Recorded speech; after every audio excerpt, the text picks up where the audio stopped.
So welcome everyone. Thank you so much for being here today. I know that this is very challenging to be here, and so even just being in this room together is taking a first really important step in addressing this incident. And we wanted to start by doing some introductions just to know who all is here to support this process. And then we'll go into why we're here and then start to have a discussion about the incident. So I can start with introductions. My name is Justine, and I'm one of the facilitators, and I've connected with each of you on an individual basis. My name is Hunter. I am a friend of David's. I'm here to support him, and also because I was the one to film the fight. My name is Esmeralda, and I'm David's older sister. My name is David, and I was the person harmed. My name is James, and I'm one of David's friends. Hi, my name is Mr. Cooper. I'm the vice principal at Canyon Valley High School, and I'm working on this case. Hi, I'm Mrs. Brooks, and I'm Derek's teacher, and I'm also the person that founded with Mr. Cooper the LGBT club at the high school. Hi, my name's Adel. I'm a community member from Culture Life, and I'm here to help any way that I can. Hi, good morning, everyone. My name is Mariana, and I'm also one of the facilitators today. Robert Johnson is Derek's daddy. Hi, I'm Nikki Johnson, and I'm Derek's mother. I'm Derek Johnson, and I'm a responsible youth. Hi, my name is Chris, and I'm Derek's friend and here for support. Hi, I'm Kate, and I'm Derek's friend too, and I'm also here for support. Thank you, everyone. So as we can see, there's a lot of people here that really care about both of you and want to support you as much as possible. And really, the hope for today is to talk about what happened during the incident and to share the impact of that incident on each of us and to talk about our feelings and emotions related to that. And then also to start to make some connections with each other that are more positive based on what happened. And then to really talk about how do we move forward in the most productive and supportive way possible, and how do we hold each other accountable for our actions. So that's really why we're here. So before we get started today, we'd like to go over some guidelines, some ground rules to help us during our process. And so a couple of things I want to share. The first ground rule is that we all respect each other. And part of that is that one person speaks at a time. We want to make sure that we hear everyone's story, that we honor everyone's perspective. So if we could be mindful of that, respecting each other and respecting the process. The second one is honesty and openness. And what we find is that this process works the more we can be honest and open with each other. We encourage that because part of being honest and open is that we let everything out, and in letting everything out, we can dialogue about it and work through it. And so be mindful of that as well. The next one is accountability and support. We're all here holding each other accountable in this process because we care about each other and supporting each other. And we can support each other by active listening and then assuming that everyone here is doing the best they can in this process. We're all here for different reasons, and so if we can be mindful that everyone is doing their best, that'll help our process together. And then that if things get really intense or we find ourselves stuck in some place, that we can take a break. It doesn't have to stay in the same way. We can always take a break and pause for a minute and do some reflection or just take a break. And then finally, that this process is voluntary. You all chose to be here, and for some of us that takes a lot of courage and strength and commitment. And commitment because you all care deeply about someone here. And so I'd really like to just acknowledge that piece. Is there anything else that anyone would like to add to our ground rules today that you think might benefit the group?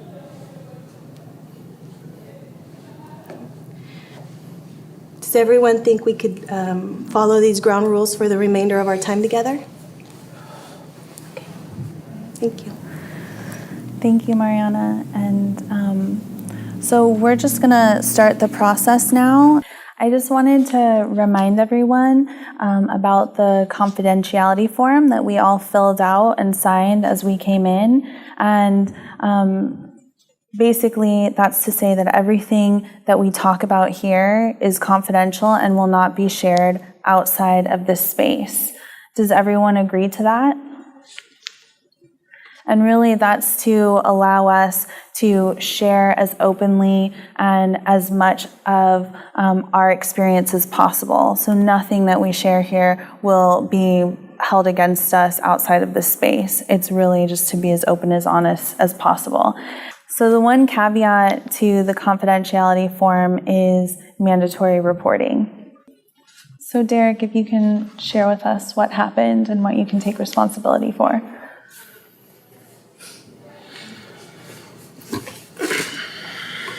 So, one day we were in class, and David was talking to somebody else, not me. And, he was talking about sports. So I kind of chimed in, I jumped in the conversation, and I said, what do you know about sports, And I called him a derogatory name, but... What did you call him? I said he was gay. And, I didn't really mean nothing by it at first. I mean, it's a joke. Everybody laughed. But now I see that that was wrong. And that can be really hurtful to somebody. So I didn't really think nothing of it at the time. He didn't really say nothing. And, we went on with our day. Later on in the week, I saw him and I, kind of bumped into him a little bit. And I called him another derogatory name. What was that name? I called him a faggot. And after that, I think we ran into each other one more time. And maybe he was fed up with me kind of bothering him. So we got into a little bit of a heated argument. I said some things, he said some things, and I just got really mad at some of the words and stuff he was saying about me. So I just beat him up. That's it. And Derek, how did that main incident start? You said you beat him up. But can you give us a little more detail about that? Yeah, I was kind of messing with him in the locker room and stuff. I said, you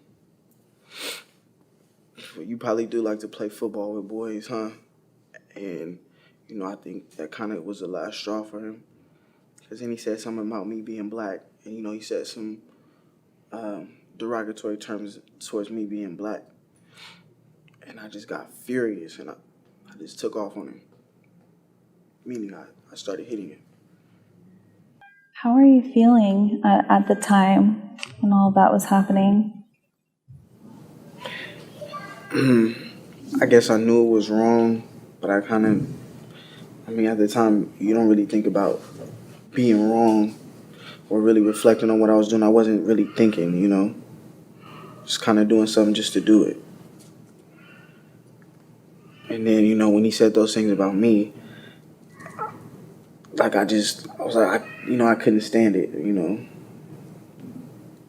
that's when I really just wasn't thinking, because I was angry. Thank you, Derek. David, would you like to share your perspective of the incident? One of my friends were talking about football, the game that just happened recently. And then Derek came in, was like, what do you know about football, You're gay. And so, everybody else is laughing, but like for me, that kind of hurt. And I was thinking about it a bit, and then later on in the week, I'm walking down, and then he bumped me threw another derogatory word my way. And then a little bit later, we was kind of fed up with everything. And so, we were in the locker room and we're just doing our thing, whatever. And then he said something. And then I threw a racial slur at him. And then David, what was that? I called him a monkey. And then also said a couple other words throughout when we were throwing words at each other. So there was that too. And then, I don't know, I kind of just lost it because I'm done with being picked on. And I always have been. So there was that too. And how were you feeling at that time? At the time, I don't know, I kind of just blanked out a bit. And it was just rage, really. Kind of just blacked out. And just kind of, that's about it. I think one of us threw a punch, and then from there, it escalated to a fight in general. He feels uncomfortable because he's never done this before. And I just feel like, I'm disappointed that he said that, especially because I always talk to him about culture and respecting other people's cultures. But at this point, it's like, I can just imagine why he did that. He was tired of being bullied. He's been bullied since he was elementary.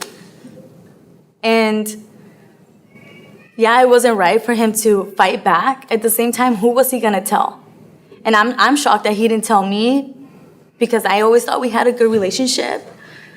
And now I'm thinking that it was my fault because I wasn't with him, I wasn't talking to him, and I'm busy in school, working 2 jobs. My mom's in the hospital.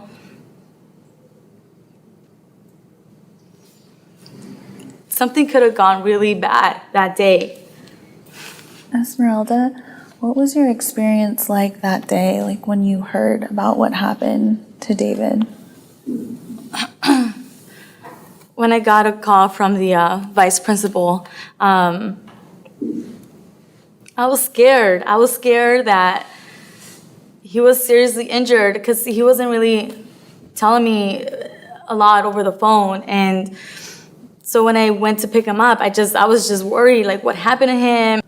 Mom, what was your experience that day? You touched on it a little bit, but the first time that you heard about this was when Derek came home that day? Well, no, I got a phone call first from the school, from Mr. Cooper, that he had been involved in a fight. And as parents, you immediately jump to, well, what did somebody do to him? But then I had to just step back and realize that I know my son's been struggling. I know he's been unhappy and he's been angry about the relationship, with his father. So for me, it just felt like deja vu. His dad went to prison for something that I told him we should not, he should not be involved in. We should not be participating in. But he felt like for a short period of time, he can get his hustle on and then we can come out of our situation. So finally, he's out and we're trying to get reestablished, and then he jumps into something. So it was like, man, law enforcement. I was tired of it, and I was hurt, and I was disappointed. What about you, Mr. Johnson? What was that day like for you when you heard about it?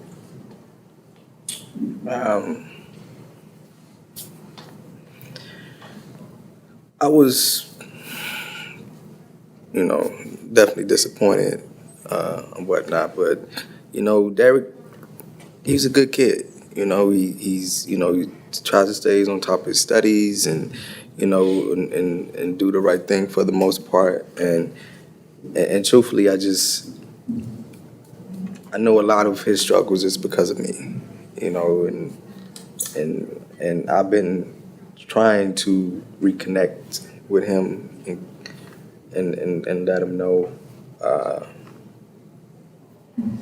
that I'm here, but it's you know, he's had to step up, you know, and be the man in the house for a while. And now that I'm back, I know it's kind of difficult for him, you know, trying to do stuff and but he's a good kid though, you know. I know he's a lot smarter than I was, you know, in school and everything. You know, I struggled, and that's why I started doing half the stuff I did. But he doesn't have to do that. Like, he's a real smart kid. He get more stuff from his mama than he do me. So that's probably why. But you know, I was kind of, you know, disappointed about the situation, but I know he can get beyond that. I am really sorry. I didn't know what you guys were going through, and there's no excuse for my actions. I guess I was angry too because, you know, my dad has been out of my life for so long. You know, I just took it out on somebody else maybe because I was angry. I didn't even want to go to the prison and see my dad whenever my mom went. But I didn't know what you guys were going through. At least I have a dad, you know? So I'm sorry, and I know your mom's sick. And I can truthfully say I won't do this again because I understand that my actions now impact more than just me. And it impacts so many people, everybody that's involved with a situation. So, sorry, David.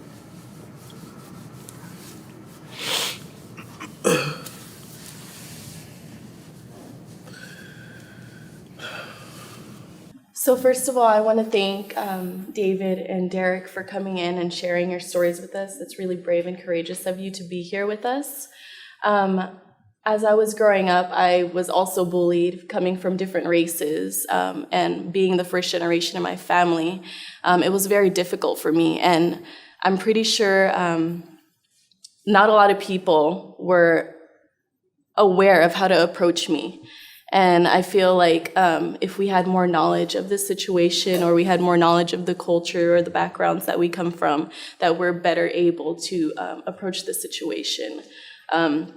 I know that David, you recalled some words that you weren't too happy about, and also Derek wasn't happy about the words that were spoken to him, but I'm pretty sure if you guys had the knowledge, you wouldn't have used those terms in the first place. If you had more knowledge of where they came from, or if you had a different way to approach the situation, you would have, of course, approached it that way. On my door, in my classroom, it says this is a safe zone. And all my students, Derek knows what that means, the LGBT club meets in my classroom. And for me, Kate and I worked really hard to provide this space for people. Kate is one of the leaders in our schools that really works with this kind of stuff and in supporting students to feel safe. And for me, I'm just overwhelmed to think that both of them didn't feel safe. And so it's very upsetting for me. And, you know, Derek's saying how selfish he is, but he was one of the best students that volunteered at the camp for kids last summer. And I talked to Mrs. Johnson about that. He's got so much potential. So for me, I'm just really hurt that the thing that's so important to us at our school is providing a safe zone for these kind of students. So for me, I'm just really hurt that they both felt so unsafe, that racial slurs were said, that things that hurt his sexual orientation. It's just really upsetting for me because we're trying to provide that space. And I know these kids have such much potential.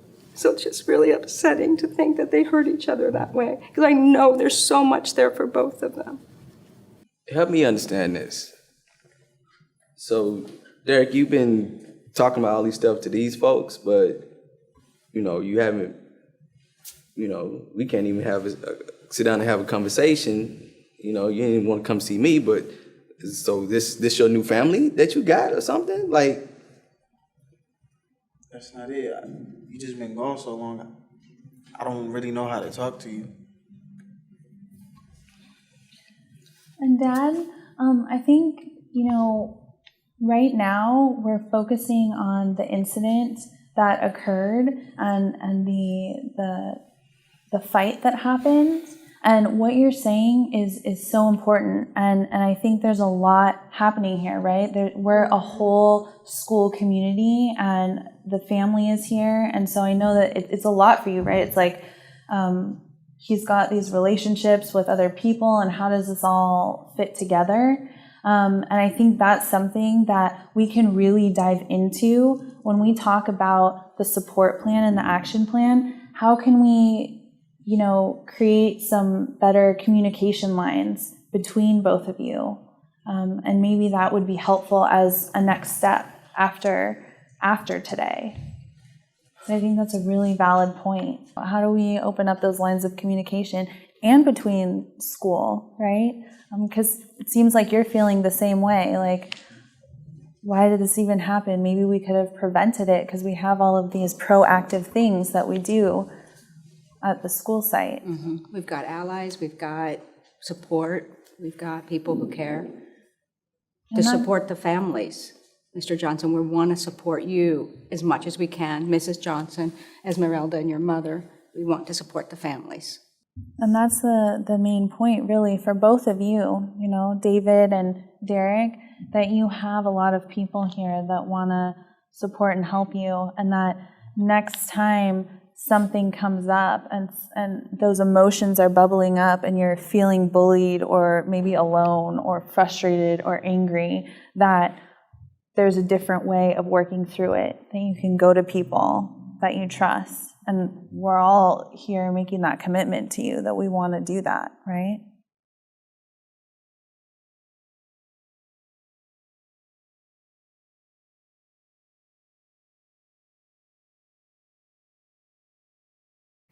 So welcome back, everyone. We just took a little break to get a snack and to start to reflect on what we want to put on the action plan of how we're going to move forward to support Derek and David, and what they need to be held accountable for their actions. So what we want to do now is kind of explain a little bit about the action plan process. And we've got an action plan up there for both of you. And really, it's broken down into 4 main parts. What you can do for each other to make the harm as right as possible.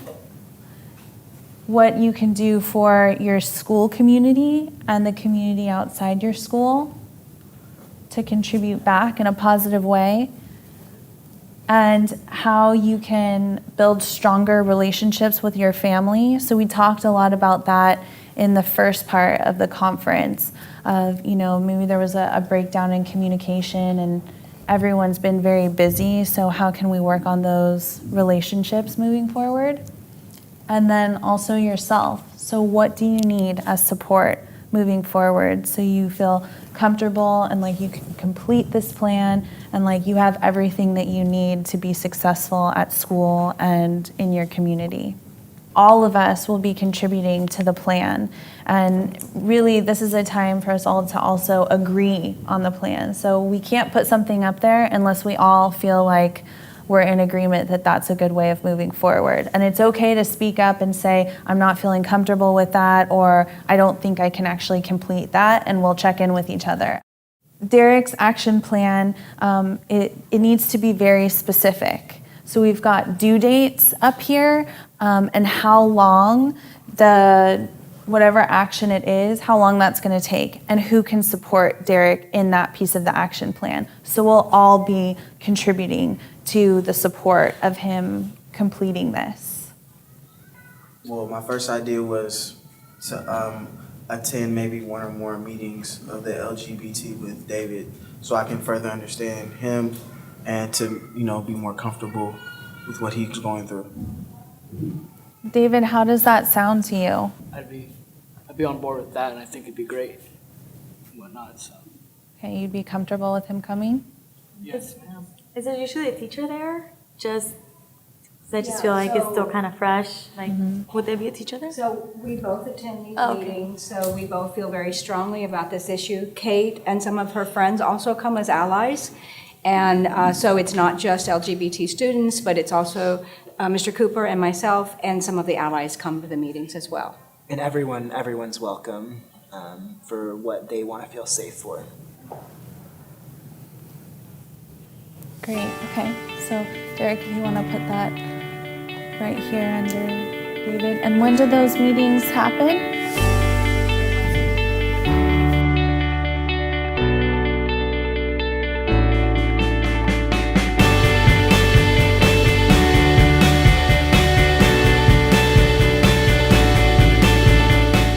What we want to make sure is that, does it feel like we're in a good place and everyone's needs are being met through his action plan? Yeah. Okay.